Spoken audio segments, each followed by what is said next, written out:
YouTube 50K followers అయిపోతారు ఇంకొక 1 or 2 డేస్లో. నేను ఇప్పటిదాకా ఇన్స్టాలోనే ఇంత ప్రేమ చూశాను, యూట్యూబ్లో ఎక్స్పెక్ట్ చేయలేను. నెగిటివిటీ ఎక్కువ ఉంటుందేమో అనుకున్నా. రే ఎంతమంది అంటే ఏడుస్తున్నారు, వాయిస్ మెసేజెస్ పెడుతున్నారు, కాల్స్ చేసి కూడా పేషెంట్స్ కూడా వాళ్ళు మాట్లాడేటప్పుడు వాళ్ళ ప్రాబ్లమ్స్ చెప్పేటప్పుడు కూడా మీరు ఇది ఫేస్ చేశారు, దీని నుంచి బయటకు వచ్చారు, ఇది నాకైతే నన్ను చూసుకున్నట్లు అనిపించింది, నేను కూడా మారుతాను, నాకు ఏదైనా లో ఫేజ్ అట్లా అనిపించినా కూడా మీ వీడియోస్ చూస్తాను, నాకు చాలా మోటివేటింగ్ అనిపించింది. అంటే మీరు అలా చెప్పి ఏడుస్తుంటే కొంతమంది ఇంత ఎమోషనల్గా కనెక్ట్ అయ్యారు ఏంటి అని నాకే ఒక రకమైన హ్యాపీనెస్ అండ్ బాధ కూడా. నేను చెప్పాలనుకునేది కూడా అదే.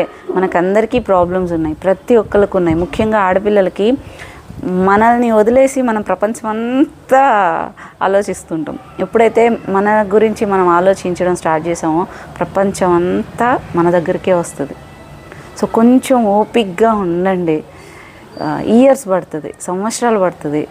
ఎవ్వరు కూడా రాళ్ళు వేసే వాళ్ళే కానీ, ముఖ్యంగా నేను ఆడవాళ్ళని సపోర్ట్ చేసేది అట్లేం లేదు.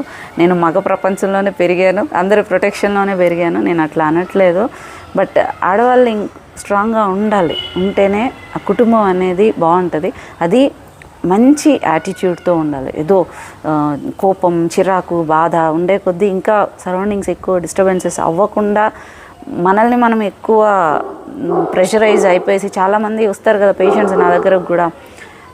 ఎట్లా అంటే వాళ్ళే చీట్ చేసుకుంటున్నట్లు, వాళ్ళే పట్టించుకోవట్లేదు అనే దాంట్లో ఎంత నలిగిపోయి వస్తుంటారో నేను చూస్తుంటాను.